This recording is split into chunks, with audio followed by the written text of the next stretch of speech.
This boy claimed he remembered his past life until his parents discovered he wasn't lying. A Syrian boy named Aryas was born with a particular red birthmark on his face. As soon as he could speak, he explained to his parents that he had already lived another life as a different man, claiming he was actually murdered with an axe by his own neighbor. Turns out, a man had actually gone missing in their village years earlier, and the neighbor was the prime suspect. So Aryas and his parents went to the neighbor's house to find out the truth. When the neighbor opened the door, he turned white as a ghost, claiming he was innocent. But Aryas demanded the neighbor come with him, because he knew where his body was actually buried. Aryas led them miles from the village to a specific spot under a tree, and they began digging. They found a skull that was cracked exactly where Aryas' birthmark was. Everyone was shocked, and the neighbor was later arrested.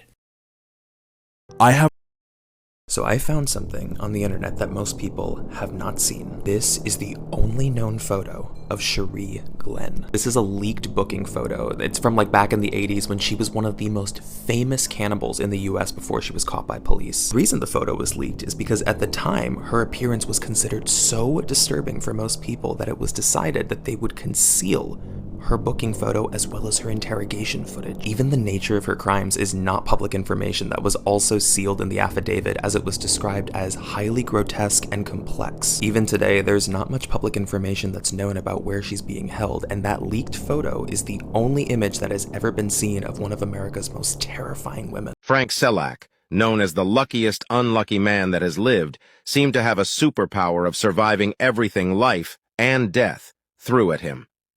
In January 1962, Frank boarded a train that was suddenly derailed.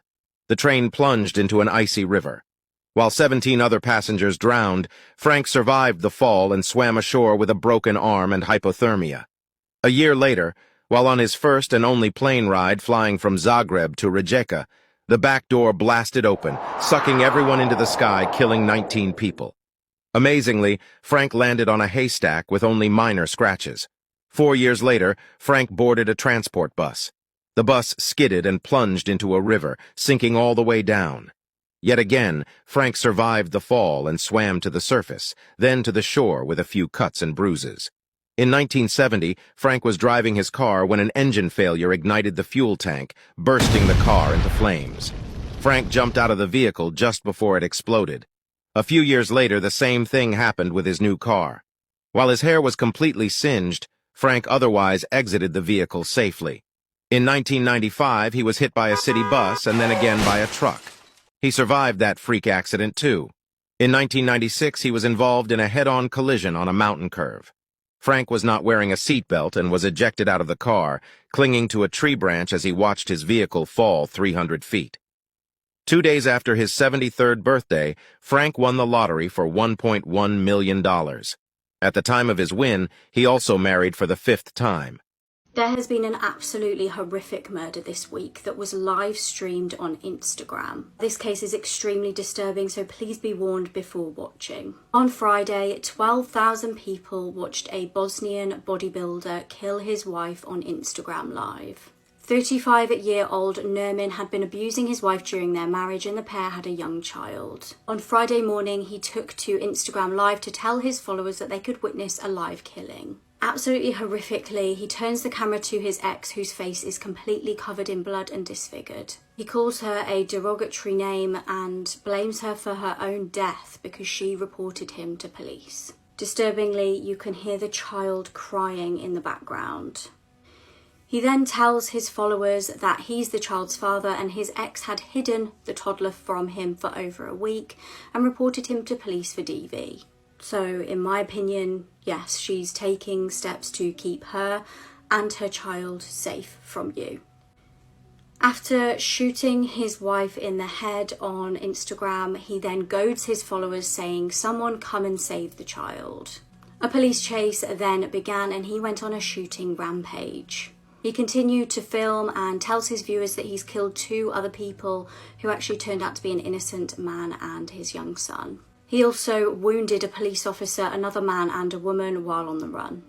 He ended up unaliving himself on the same day. This mother murdered her 3 kids during a psychosis episode. On January 24th, 2023, 32-year-old Lindsay Clancy took the life of her 5-year-old daughter Cora, 3-year-old son Dawson, and 7-month-old baby Callan. On this day, at 4:53 p.m., Lindsay asked her husband Patrick to pick up some dinner at a restaurant not too far from the house. About an hour later, Patrick returned home and noticed that there was absolute silence. He called for Lindsay's name, and after no response, he went into the bedroom and noticed that the window was open. Lindsay had jumped out the window in an attempt to take her own life, but she was still alive. This is where things get really sad. Patrick went to the basement and found all 3 kids with exercise cords around their necks. Both Cora and Dawson passed away in the hospital, but baby Callan passed away 3 days later due to his injuries. Lindsay's defense attorney claims that she was suffering from postpartum psychosis, which led her to break from reality and murder her children. But the state attorney argues that these killings were premeditated and that Lindsay sent her husband to get food on purpose so that she can commit these crimes. However, Dr. Caney, who is a board member of Postpartum Support International, clarified that women can completely break with reality during violent episodes. She also said that women who are a few weeks postpartum should be aware of the symptoms of psychosis, which is usually hallucinating. Lindsay was charged with 2 counts of murder, 3 counts of strangulation and assault, and battery with a deadly weapon. And get this, she's currently paralyzed from the waist down after jumping out the window. This is the man that beat Jeffrey Dahmer to death in prison in 1994, 2 years after he was convicted of murdering 17 men. He claims the reason he did it is because Jeffrey would shape his food into body parts or to make it look like body parts and then cover the body parts in ketchup and eat it in front of them. This is something that the prosecution in the case, when they charged him for the killing, didn't believe. They believed that the reason he did it was to make a name for himself. He's currently in a federal prison and he has to remain there for at least another 1,000 years.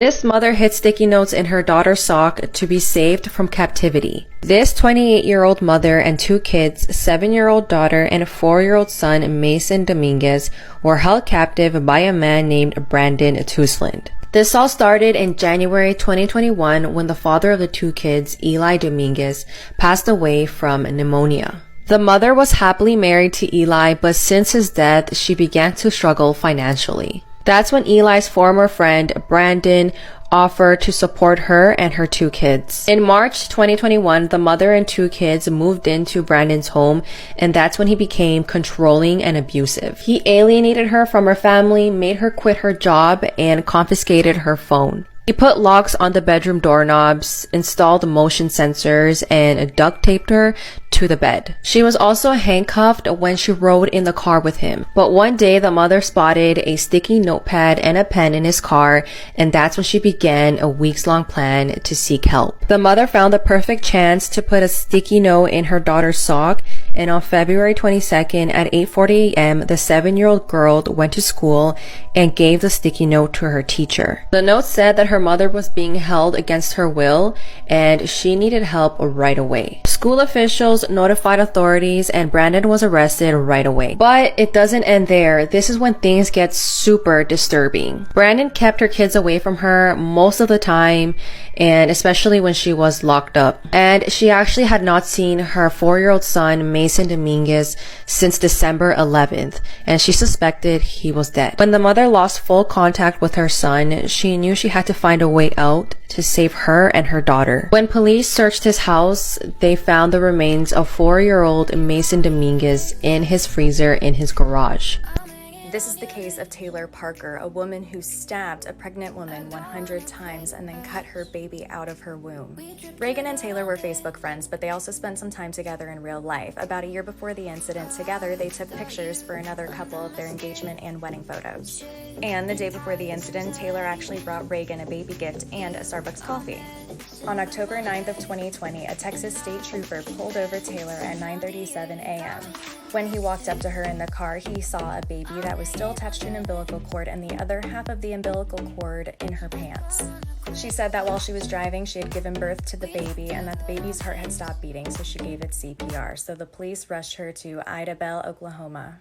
At the hospital, the baby was pronounced dead, and they wanted to give Taylor an examination since she just gave a baby. At first, she said no, but she did eventually agree to getting an examination done, and hospital staff found that she had not just given a baby. While this was happening, New Boston police got a 911 call from Reagan's mom saying that someone had killed her daughter, so police rushed there.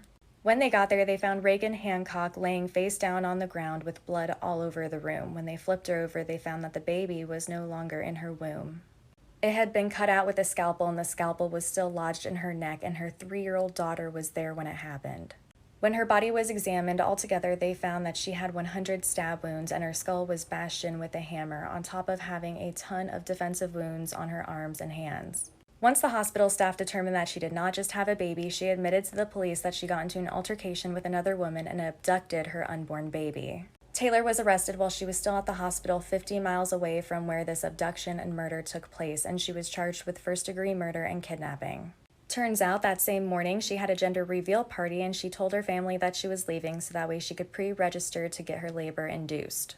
Taylor already had 2 children and she actually had a hysterectomy so she could no longer have any more children. Well, she was with her boyfriend for about 10 months and told him that she was pregnant and she was afraid that if she told the truth, he would leave her.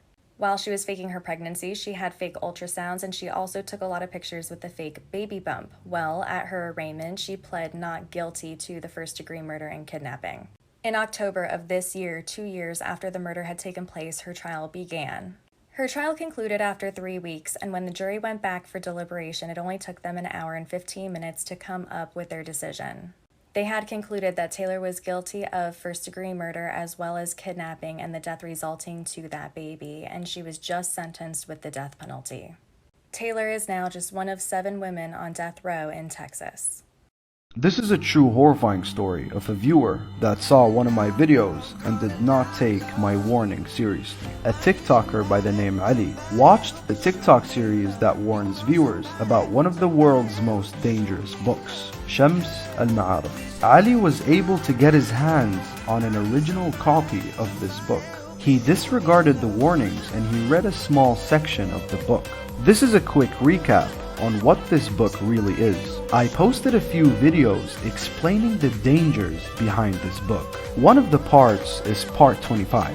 This book was written in Arabic around 800 years ago by an author named Ahmed al-Buni. The book carries black magic rituals that are so dangerous, most of them are not even being performed today. This book was lost and forgotten for all those years, and I spoke about it for the first time in many years. The 3 videos totaled to 13 million views, and some of the viewers ignored the warning. They took the risk and they read the book. Ali is one of them. These are the symptoms Ali faced after reading the book. He read a very small section and he had the Quran playing in his home, and then he heard sudden knocking sounds. He felt something touching his legs, and he claimed that listening to the Quran was not helping his situation. Hours later, he was not able to get up and pray, but he eventually fought the pain. Now, he released 19 videos warning viewers not to read it, and he coded, "You will regret reading this book." He also posted a video of himself dancing and shaking his feet, but he swears to God that this was not him dancing. On day 2, Ali was shivering all day and he was still unable to fight his inner demons. In a lot of his videos, I was tagged by my followers asking me to help the brother out. But you see, this is why I told you to stay away, and you decided not to listen. I explained the consequences and how some things cannot be undone. Only the people who associate with jinns are safe to read this book. You and I, we're not invited. Countless of people have suffered from demonic possession for many years after committing such mistakes. If you're really interested in magic, go read some Harry Potter books, bro. But stay away from this one, because this book can kill you.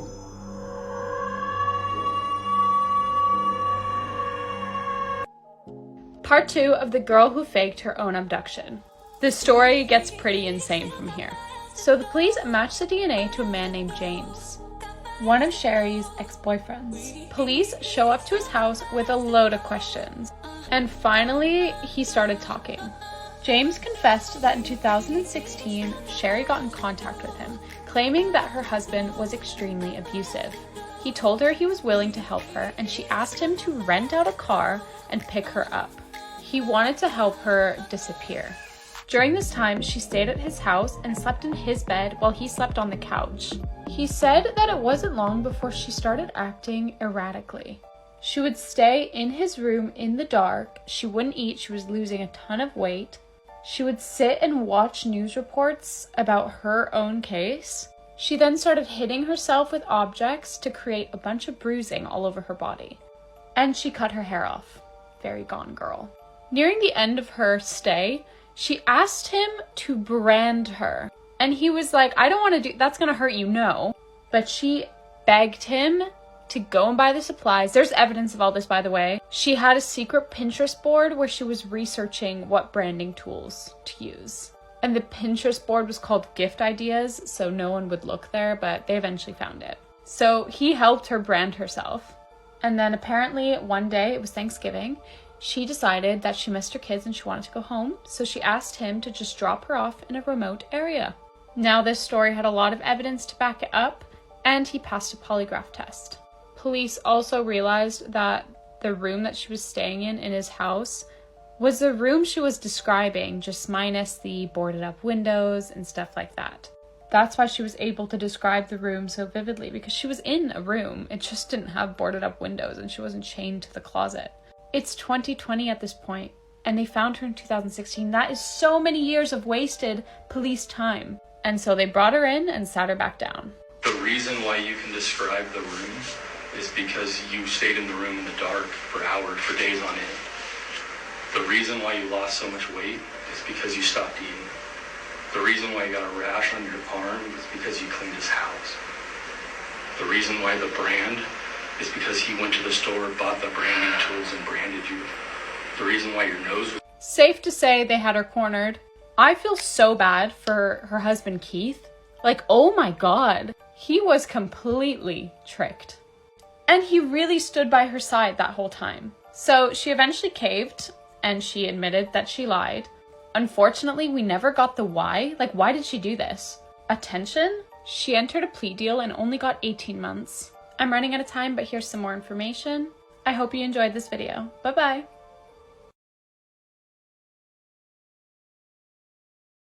She just dropped her debit card, and unfortunately that would lead to one of the worst freak accidents.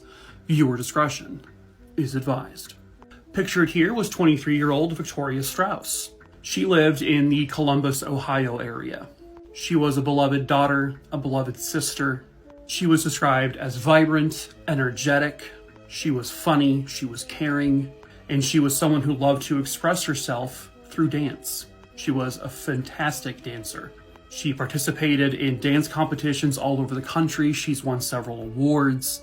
They said that she was truly herself when she was out there dancing or cheering. She was also a graduate of the Florida Atlantic University, where she got her bachelor's degree in psychology. On the evening of January 18th, 2021, Victoria was leaving this building, and it was a parking garage. At 11:37 p.m., CCTV camera would pick up Victoria trying to exit the parking garage. And as you're leaving, you have to pay the machine, for the parking. So as Victoria is going to put the card in the machine, she accidentally did something we've all done before at drive-thrus or ATMs. She dropped the card. So she opens the door and she leans over to pick the card up, and her head and her upper torso are out of the car. The camera at that point picks her car up moving, so she accidentally hits the acceleration and drove the car forward. The car collided into the payment kiosk, and this actually caused the door to slam basically on her head, and it pinned her into the door.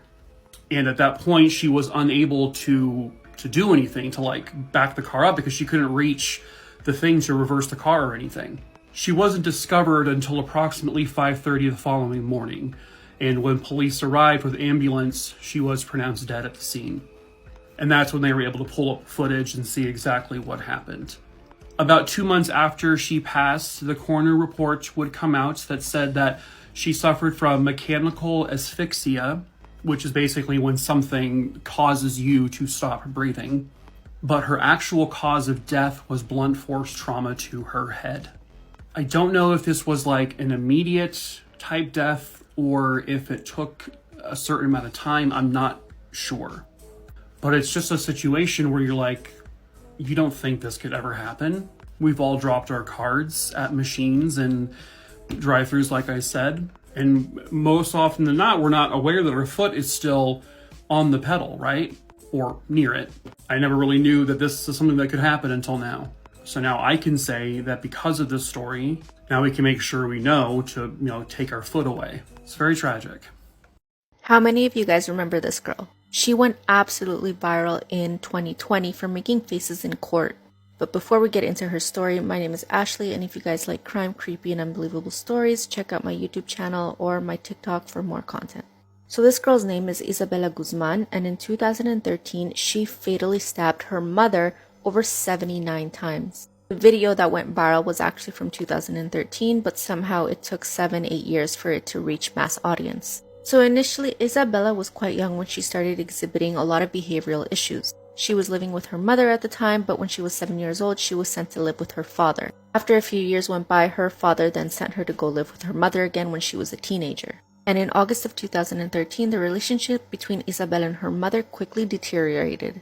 They were fighting quite often, and on August 27th, they had an argument that ended with Isabella spitting in her mother's face. The following morning, Isabella's mother received an email saying, "You will pay." Obviously, she was terrified and didn't know what else to do with her daughter, so she called the police. The police arrived to her home and then talked to Isabella, telling her that if she didn't straighten up, that her mother could legally kick her out of the house. Isabella's mother then called her biological father to come talk to Isabella. He came over to their house and had a long talk with her in the backyard, talking to her about respect. According to him, he thought that they had made a lot of progress, but then a few hours later, everything changed. August 28, 2013, around 9:30 p.m., Isabella's mother, Yeonmi Hoi, arrived home. Told her husband she was going to head upstairs and take a shower. That's when her husband hears these awful screams coming from upstairs. Obviously, he runs upstairs to see what's wrong, and when he gets to the bathroom, he sees Isabella slamming the bathroom door shut, locking herself and her mother in the bathroom. He tried as hard as he could to get that door open, but it was locked. All he heard was screaming and an obvious struggle going on.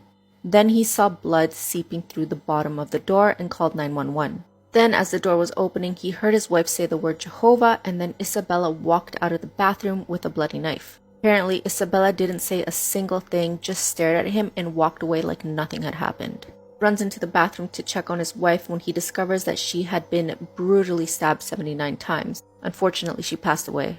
By the time police arrived, Isabella had ran away from the home, but police quickly found her the following day, hiding in a nearby parking garage. On September 5, 2013, Isabella was brought into court for the first time, and that's where we see the video of her making all these faces. We'd later find out that Isabella was actually suffering from schizophrenia and had delusions for years. According to her, she didn't remember that she was stabbing her mother. She thought that she was stabbing a woman named Cecilia in order to save the world. The judge accepted her plea of mental insanity and sentenced her to a mental facility. In June 2021, Isabella was given permission to leave the hospital for her therapy sessions. She has expressed remorse for what happened, but also said that her mother was extremely abusive towards her.